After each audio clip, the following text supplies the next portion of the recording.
हमारे सफर में निश्चित तौर पे आप मानिए।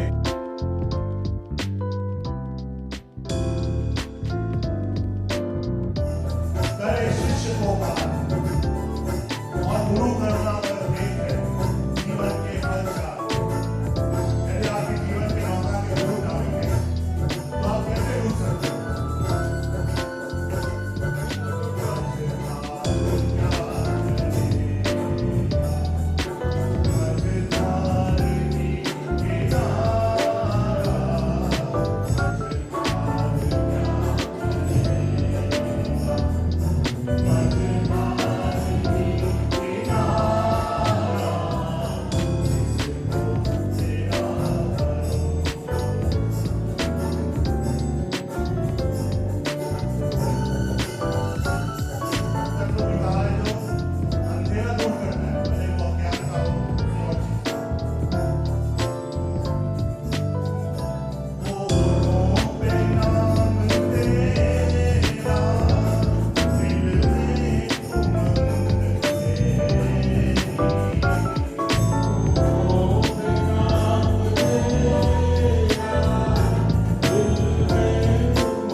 किसका बेटा हो, किसका पिता हो, पता नहीं कौन अनजाना ऐसा व्यक्ति हो जो रक्त के न मिलने पे उसके जीवन को कोई हानि हो। हम सब लोग अपना कर्तव्य मान के आज गुरु पूजन के दिन इसका हम शपथ लेकर के यहाँ से जाएंगे कि हर व्यक्ति उस दिन यहाँ मौजूद करेगा। धन्यवाद। गुरु पूर्णिमा पे मैं दर्शन करने भी आऊंगा और गुरु जी की सेहत के लिए भी मैं ऐसे वक्त में जरूर आऊंगा। इसे बहुत बहुत धन्यवाद। और सभी भक्तों के लिए बहुत बहुत धन्यवाद। जैसा हमने शुरू में कहा, जिन्होंने मंत्र जाप करके, करोड़ों जाप करके गुरु जी की सेहत की कामना की, सभी डॉक्टरों का बहुत बहुत धन्यवाद। और अब हम लोग एक छोटा सा, हम आशीष भाई, दीदी और सब मिलके, सभी की इच्छा है कि गुरु जी के स्वास्थ्य के लिए कुछ ऐसा अच्छा काम करें जो दुनिया भी देखे और इसका लाभ भी हो। तो हमारी जो इतनी बड़ी संगत है, हम सोचते हैं कि एक ब्लड डोनेशन कैंप सभी ताकि उसमें योगदान दे अपना। प्रार्थनाएं और आशीर्वाद तो है ही हमारे साथ, मगर ये हमारा योगदान जो ब्लड के माध्यम से जाएगा, इससे बड़ी प्रार्थना भी नहीं हो सकती कोई। योगेश जी, और ये हमारी कोशिश होगी कि ये देश सेवा में ये रक्त जाए। कोशिश क्या जरूर होगी, मगर कुछ औपचारिकता होगी तो फिर उसका ऐलान करेंगे। इसीलिए मैं सर वहां आया था उस दिन, और 2 शब्द आप कहेंगे। आदरणीय महाराज जी के सानिध्य में गुरुजन होते हैं, नहीं होते हैं, लेकिन हमारे मन में हमेशा होते हैं। आंख बंद करते ही गुरुदेव का दर्शन हो जाता है। और यहाँ तो लाइव आ रहे हैं, अभी तो टेक्नोलॉजी बहुत आगे चली गई है। जैसे महाभारत में संजय पूरा महाभारत दिखा रहा था, वैसे ही टेक्नोलॉजी आज कुछ भी कर सकती है। आज गुरु पूर्णिमा के दिन आप सभी गुरु भक्तों का, राम भक्तों का, धर्म भक्तों का मैं बहुत बहुत अभिनंदन करता हूँ, हृदय से शुभकामनाएं देता हूँ कि गुरुदेव आपके जीवन में आने वाला वर्ष बहुत अच्छा हो, सभी को शुभ मिले, लाभ मिले, सभी के मन में धर्म की जागृति हो, क्योंकि जब तक धर्म नहीं है तब तक उसके आगे कुछ भी नहीं है।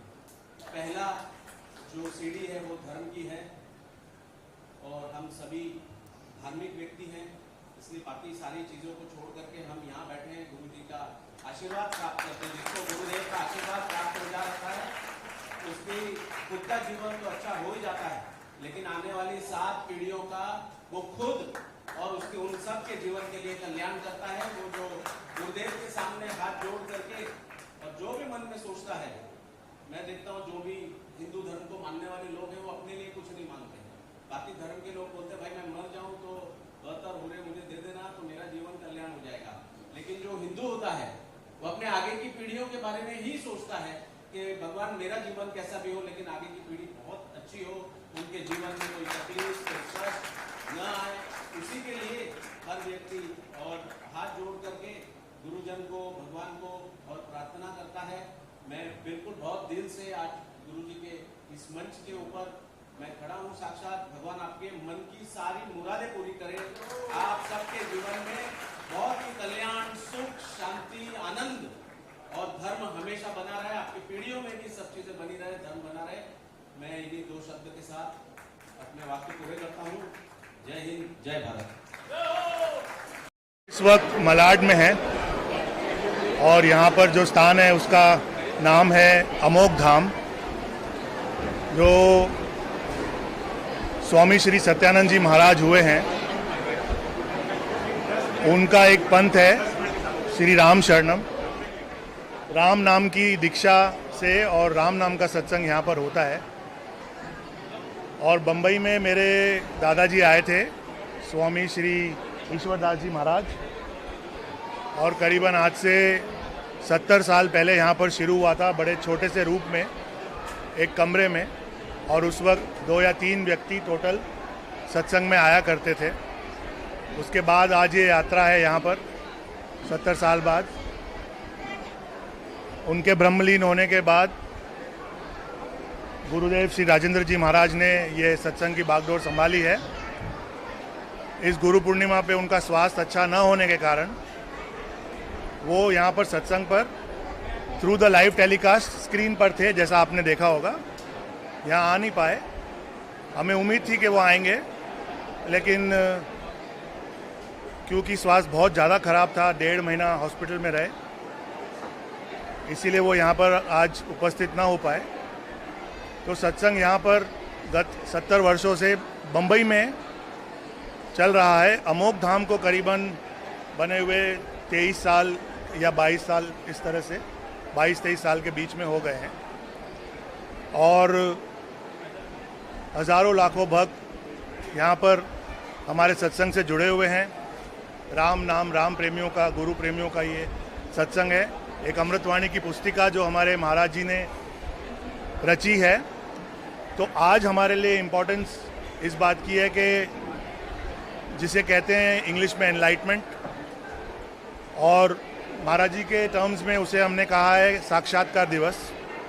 उनकी अपनी वाणी है सन 1925 में, सन 1925 की व्यास पूर्णिमा पर, जो कि उस दिन की तारीख थी 7 जुलाई 1925। उसमें प्रातः में जब वो ध्यान लगा के बैठे थे डलहौजी के आसपास, तो उनको उस वक्त एक नाद सुनाई पड़ा जिसमें कि गूंजा उन्हें राम मंत्र। और उससे पहले उन्होंने कई तरह के प्रयोग किए धर्म के विषय में, कई तरह की फिलॉसफीज से जुड़े, कई तरह के धर्म उन्होंने पढ़े, उन्हें जानने की कोशिश की, कई आश्रमों में रहे। उसके बाद उनका, जिसे कहते हैं कि ये मोमेंट ऑफ क्लैरिटी और एक परमात्मा का साक्षात्कार हुआ, और उस दिन का दिन है और आज ये समय है। तब से वो राम पंथ शुरू हो गया।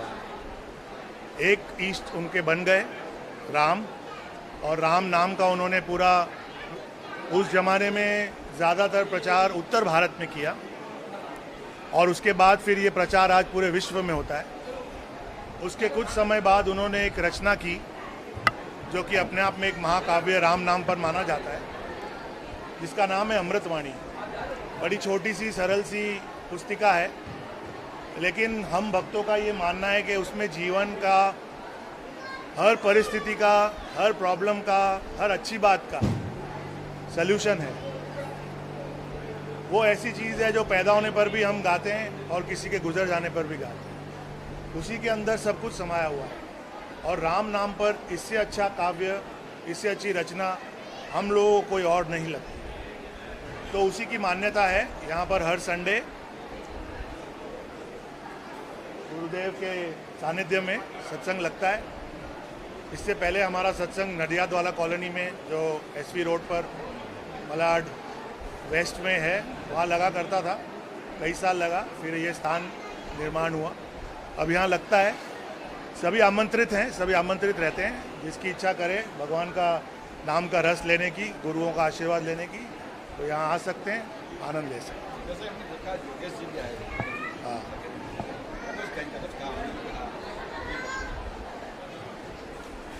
उन्होंने गुरु की महिमा के बारे में बयान किया और ये बताया कि जो धर्म प्रेमी लोग हैं, जो गुरु के भक्त लोग हैं, उनके लिए ये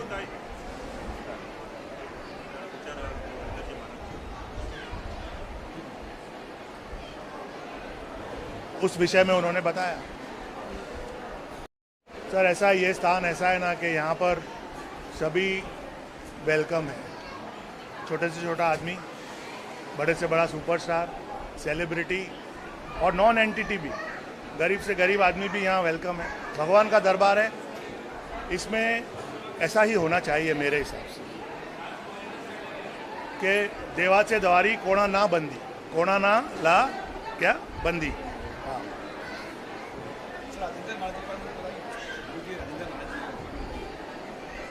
राजेंद्र जी महाराज जी बहुत अपने पिताजी श्री ईश्वरदास जी महाराज की वजह से बहुत छोटी सी उम्र से ही इस राम नाम से जुड़ गए।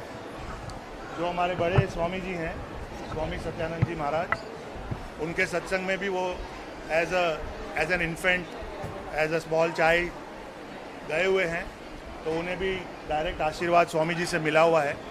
1951 में उनका जन्म हुआ है और 1960 तक या 61 तक स्वामी जी सत्संग करते रहे। तो उस दौरान उन्होंने स्वामी जी के अंडर भी सत्संग अटेंड किया एज अ चाइल्ड। उसके बाद जब ईश्वर दास जी ने सत्संग संभाला यहाँ बम्बई में, तो उन्होंने उनका पूरा साथ दिया। उच्च कोटि के शिक्षित व्यक्ति हैं। इंजीनियरिंग की हाईएस्ट डिग्री उन्होंने बम्बई के बहुत नामचीन कॉलेज VJTI से करी थी। अपने ज़माने के बहुत बड़े इंडस्ट्रियलिस्ट भी रहे। उसके बाद उनके पिताजी के ब्रह्मलीन होने के बाद उन्होंने फिर ये सत्संग संभाला। उस ज़माने में भी ये सत्संग बहुत मीडियम लेवल पे होता था। फिर उन्होंने अपने विजन से, अपनी मेहनत से, अपनी भक्ति से, अपनी ऑरा से इसको और बहुत विशाल रूप दिया और बहुत लोगों का कल्याण हुआ है इस सत्संग से जुड़ने से। और ये सारी जो श्रृंखला है गुरुओं की, ये वाली जो गुरु परंपरा है, ये हमारा एक बड़ा सच्चा दरबार माना जाता है। बहुत जागृत संत माने जाते हैं यहाँ पर। तो उसकी बड़ी गरिमा है जो मैं सोचता हूँ कि सुनने वालों को भी, सुनाने वालों को भी हमेशा बनाए रखनी चाहिए। सर, मेरा आखिरी सवाल रहेगा, युवा वर्ग के काफ़ी पीछे है इस मामले में।